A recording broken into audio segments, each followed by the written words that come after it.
ಇದೆಯಾ ನಾನು ನಿಮ್ಮನ್ನು ಕ್ರಿಸ್ತನಲ್ಲಿ ಡೈಲಿ ಬೈಟ್ ಚಾನಲ್ಗೆ ಸ್ವಾಗತವಾಗಿದ್ದೇನೆ. ಇದೆಯಾ ದೇವ ನಮಗೆ ಯಾವ ಒಂದು ವಾಕ್ಯವನ್ನು ಇಟ್ಟಿದ್ದಾವೆ ಅಂತ ನೀವು ಉತ್ಸಾಹದಿಂದಿದ್ದೀರಾ? ಬನ್ನಿ ನೋಡೋಣ. ಲೂಕ 15ನೇ ಅಧ್ಯಾಯ 1ನೇ ವಾಕ್ಯದಿಂದ 6ನೇ ವಾಕ್ಯದವರೆಗೂ ನೋಡಿದಾಗ ಅಲ್ಲಿ ಒಂದು ಘಟನೆ ಕಂಡುಬರುತ್ತೆ. ಏನಂತಂದರೆ, ಯೇಸು ಸ್ವಾಮಿ ಸುಂಕದವಾಗ ಮತ್ತು ಪಾಪಿಗಳೊಡನೆ ಕುಳಿತುಕೊಂಡು ಊಟ ಮಾಡುವಂಥ ಒಂದು ಘಟನೆಯಲ್ಲಿ ನಡೆಯುತ್ತೆ. ಆಗ ಫರಿಸಾಯರು ಅದನ್ನು ಕಂಡು ಯೇಸು ಸ್ವಾಮಿಯನ್ನು ಆಡ್ಕೊಳ್ಳೋದಕ್ಕೆ ಪ್ರಯತ್ನ ಪಡ್ತಾರೆ. ಯೇಸು ಸ್ವಾಮಿ ಬಗ್ಗೆ ಮಾತಾಡ್ಕೊಳ್ತಾರೆ.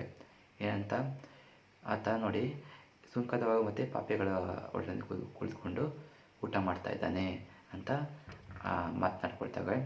ಅದನ್ನು ಯೇಸು ಸ್ವಾಮಿ ಕಂಡು ಯೇಸು ಸ್ವಾಮಿ ಏನು ಮಾಡ್ತಾರೆ, ಒಂದು ಸಾಮ್ಯವನ್ನು ಹೇಳ್ತಾರೆ ಅವರಿಗೆ.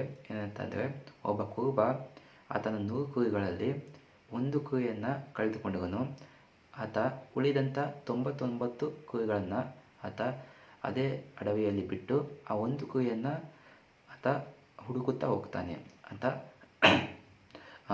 ಸ್ವಾಮಿ ಹೇಳ್ತಾರೆ. ಯಾಕಂತಂದರೆ ಇದು ಒಂದು ಕುರಿ ಅಂತ ನನಗೆ ಪವಿತ್ರಾತ್ಮರು ತಿಳಿದುಕೊಟ್ಟಂಥ ಸಂದೇಶ ಏನಂತಂದರೆ, ಆ ಒಂದು ಕುರಿ ಅಂತಂದರೆ ಪಾಪಿಗಳು, ಈ 99 ಕುರಿಗಳು ಅಂತಂದರೆ ಅದೇ ನೀತಿವಂತರು. ದೇವರು ಪಾಪಿಗಳಿಗೋಸ್ಕರ ಈ ಲೋಕಕ್ಕೆ ಬಂದಿದ್ದು ಹೊರತು ನೀತಿವಂತರಿಗೋಸ್ಕರ ಅಲ್ಲ. ಇದು ದೇವರ ವಾಕ್ಯದಲ್ಲಿ ಕೂಡ ಬರೆಯಲ್ಪಟ್ಟಿದೆ. ದೇವರು ಪಾಪಿಗಳನ್ನು ಹುಡುಕ್ತಾ ಇದ್ದಾರೆ. ಎಂದು ಹುಡುಕ್ತಾ ಇದ್ದಾರೆ ಅಂತಂದರೆ, ಆ ಒಂದು ಕತ್ತಲೆಯ ಜೀವಿತದಿಂದ ಬೆಳಕಿಗೆ ತರೋದಕ್ಕೋಸ್ಕರ. ದೇವರ ವಾಕ್ಯದಲ್ಲಿ ಹೇಳುವ ಪ್ರಕಾರ ನಾನೇ ಲೋಕಕ್ಕೆಲ್ಲ ಬೆಳಕಾಗಿದ್ದೇನೆ ಅಂತ ದೇವರ ವಾಕ್ಯ ಹೇಳ್ತದೆ. ಈಗ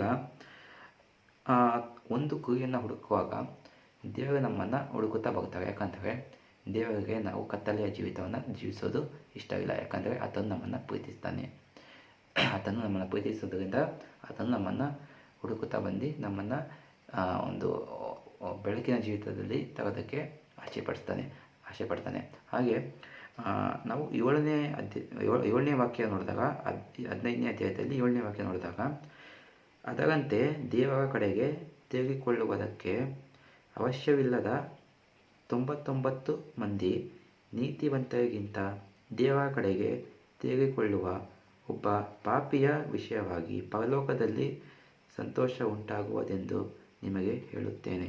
ನೋಡಿ, ನಾನು ಹೇಳಿದೆ, ಒಬ್ಬ ಪಾಪಿ ಅಂತಂದರೆ ಒಂದು ಕುರಿ. ಅವನು ಒಬ್ಬ ಪಾಪಿಯಾದರೂ ದೇವರ ಕಡೆಗೆ ತಿರುಗಿಕೊಂಡಾಗ ಇಡೀ ಪರಲೋಕ ರಾಜ್ಯವೇ ಅದಕ್ಕೋಸ್ಕರ ಸಂತೋಷ ಪಡ್ತದಂತೆ. ನಾನು ಹೇಳ್ತಾ ಇಲ್ಲ, ಇದನ್ನು ದೇವರ ವಾಕ್ಯ ಹೇಳ್ತಾ ಇದೆ. ಬೇಗ ಅರ್ಥ ಮಾಡ್ಕೊಳ್ಳಿ, ಆಯಿತಾ? ನೀವು ನಿಮ್ಮ ಸಮಯವನ್ನು ವ್ಯರ್ಥ ಮಾಡ್ಕೊಳ್ಬೇಡಿ. ದೇವರ ವಾಕ್ಯಕ್ಕೋಸ್ಕರ ನೀವು ದೇವರ ವಾಕ್ಯಕ್ಕೆ ದೇವರೊಂದಿಗೆ ಕಾಲ ಕಳೆಯೋದಕ್ಕೋಸ್ಕರ ನೀವು ಅದಕ್ಕೋಸ್ಕರ ನಿಮ್ಮ ಒಂದು ಸಮಯವನ್ನು ನೀವು ಕೊಡಿರಿ, ಆಯಿತಾ? ನಿಮ್ಮ ಒಂದು ಪಾಪಗಳು, ನೀವು ಮಾಡಿರುವಂಥ ಪಾಪಗಳು ಕ್ಷಮಿಸಲ್ಪಡಬೇಕು ಅಂತಂದರೆ ನೀವು ಮಾಡಬೇಕಾಗೋದು ಇಷ್ಟೇ. ಏನಂತಂದರೆ, ನೀವು ಮಾಡಿರುವಂಥ ಪಾಪಗಳನ್ನು ದೇವರ ಹತ್ರ ಅರಿಕೆ ಮಾಡಿಕೊಳ್ಬೇಕು. ಆತನು ಕ್ಷಮಿಸುವಂಥ ದೇವರಾಗಿದ್ದಾನೆ ಮತ್ತು ಪ್ರೀತಿಸುವಂಥ ದೇವರಾಗಿದ್ದಾನೆ ಅಲ್ವಾ? ನೀವು ಇದನ್ನ ಒಪ್ಕೊಳ್ಳೋದಾದರೆ ನೀವು ದಯವಿಟ್ಟು ನನ್ನೊಂದಿಗೆ ನೀವು ಕೈ ಜೋಡಿಸಿ ಕಣ್ಣು ಮುಚ್ಚಿ ನಾವು ಒಟ್ಟಾರೆ ಪ್ರಾರ್ಥನೆ ಮಾಡೋಣ. ಲೋಕ ಪರಲೋಕವನ್ನು ಸೃಷ್ಟಿ ಮಾಡಿದಂಥ ಸೃಷ್ಟಿಕರ್ತನೇ ಸ್ತೋತ್ರಪ್ಪ ತಂದೆ.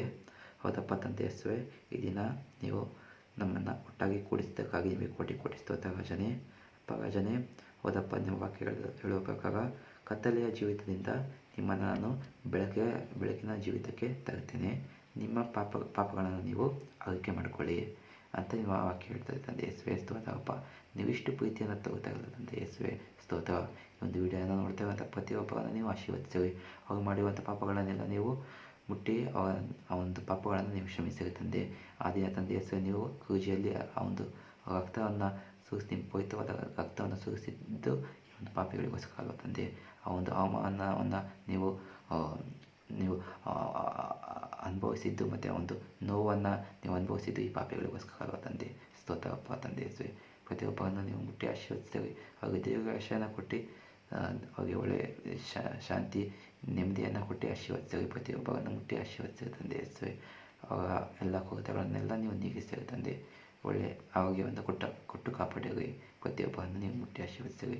ಪ್ರತಿಯೊಬ್ಬರಲ್ಲೂ ನಿಮ್ಮ ಪವಿತ್ರಾತ್ಮವನ್ನು ನೀವು ಹಿಡಿಯಿರಿ ತಂದೆ. ನಿಮ್ಮ ಪವಿತ್ರಾತ್ಮದಲ್ಲಿ ಅವನ್ನೆಲ್ಲವೂ ಎಲ್ಲವನ್ನು ನೀವು ತುಂಬಿಸುವುದರೊಳಗೆ ನೀವು ಮಾಡಿ ತಂದೆ ಯೇಸುವೆ ಸ್ತೋತ್ರಪ್ಪ ತಂದೆ. ಈ ಒಂದು ಪ್ರಾರ್ಥನೆಯನ್ನು ಕೇಳಿ ನೀವು ದಯಪಾಲಿಸಿದ್ದಕ್ಕಾಗಿ ನಿಮಗೆ ಕೋಟಿ ಸ್ತೋತ್ರಪ್ಪ ತಂದೆ. ಯೇಸು ಕ್ರಿಸ್ತನ ಶುದ್ಧವಾದ ನಾಮದಲ್ಲಿ ಈ ಒಂದು ಪ್ರಾರ್ಥನೆಯನ್ನು ಬೇಡಿ ಹೊಂದಿದ್ದೇವೆ ತಂದೆ. ಆಮೆನ್. ಯೇಸು ಕ್ರಿಸ್ತನು ನಮಗೆ ಕಳಿಸಿಕೊಟ್ಟಂಥ ಒಂದು ಪ್ರಾರ್ಥನೆಯನ್ನು ನಾವು ಒಟ್ಟಾಗಿ ಹೇಳೋಣವ. ಪರಲೋಕದಲ್ಲಿರುವ ನಮ್ಮ ತಂದೆ, ನಿಮ್ಮ ನಾಮ ಪರಿಶುದ್ಧವೆಂದು ಎಂದೆನಿಸಲ್ಪಡಲಿ. ನಿಮ್ಮ ರಾಜ್ಯವು ಬರಲಿ. ನಿಮ್ಮ ಚಿತ್ತವು ಪರಲೋಕದಲ್ಲಿ ನೆರವೇರುವ ಪ್ರಕಾರ ಭೂಲೋಕದಲ್ಲಿ ನೆರವೇರಲಿ. ನಮ್ಮ ಅಂದಿನ ಆಹಾರವನ್ನು ನಮಗೆ ದಯಪಾಲಿಸಿಕೊಡಿರಿ. ನಮಗೆ ತಪ್ಪು ಮಾಡಿದವರನ್ನು ನಾವು ಕ್ಷಮಿಸಿದಂತೆ ನಮ್ಮ ತಪ್ಪುಗಳನ್ನು ಕ್ಷಮಿಸಿರಿ. ನಮ್ಮನ್ನು ಶೋಧನೆಯೊಳಗೆ ಸೇರಿಸಿದಂತೆ ಕಿಡಿಯಿಂದ ತಪ್ಪಿಸಿರಿ. ಏಕೆಂದರೆ ನಿಮ್ಮ ರಾಜ್ಯವು ಬಲವು ಮಹಿಮೆಯು ಸದಾಕಾಲ ನಿಮ್ಮದೇ ಸ್ವಾಮಿ. ಆಮೆನ್. ಕೀರ್ತನೆಗಳು 103 ಒಟ್ಟಾಗಿ ಹೇಳೋಣವ. ನನ್ನ ಮನವೇ ಯೆಹೋವನನ್ನು ಕೊಂಡಾಡು. ನನ್ನ ಸರ್ವೇಂದ್ರಗಳೇ ಆತನ ಪವಿತ್ರ ನಾಮವನ್ನು ಕೀರ್ತಿಸಿರಿ. ನನ್ನ ಮನವೇ ಯೆಹೋವನನ್ನು ಕೊಂಡಾಡು. ಆತನು ಮಾಡಿದ ಉಪಕಾರಗಳಲ್ಲಿ ಒಂದನ್ನು ಮರೆಯಬೇಡ. ಆಮೆನ್. ದೇವರು ನಿಮ್ಮನ್ನು ಆಶೀರ್ವದಿಸಲಿ. ಈ ಒಂದು ವಿಡಿಯೋ ನಿಮಗೆ ಇಷ್ಟ ಆಗಿದೆ ದಯವಿಟ್ಟು ಲೈಕ್ ಮಾಡಿ. ಎಷ್ಟು ಜನಕ್ಕಾಗುತ್ತೆ ಆ ಜನಕ್ಕೆ ಶೇರ್ ಮಾಡಿ. ಮತ್ತು ನೀವು ಈ ಒಂದು ಚಾನಲ್ಗೋಸ್ಕರ ಪ್ರಾರ್ಥನೆ ಮಾಡಿ. ನೀವು ಇನ್ನೂ ಈ ಒಂದು ಚಾನಲನ್ನು ಸಬ್ಸ್ಕ್ರೈಬ್ ಮಾಡಿಲ್ಲ ಅಂತಂದರೆ ಸಬ್ಸ್ಕ್ರೈಬ್ ಮಾಡಿ. ನನ್ನಿಂದ ಯಾವುದು ತಪ್ಪಾಗಿದೆ ಅದನ್ನು ದಯವಿಟ್ಟು ಕಮೆಂಟ್ ಮಾಡಿ. ದೇವರು ನಿಮ್ಮನ್ನು ಆಶೀರ್ವದಿಸಲಿ.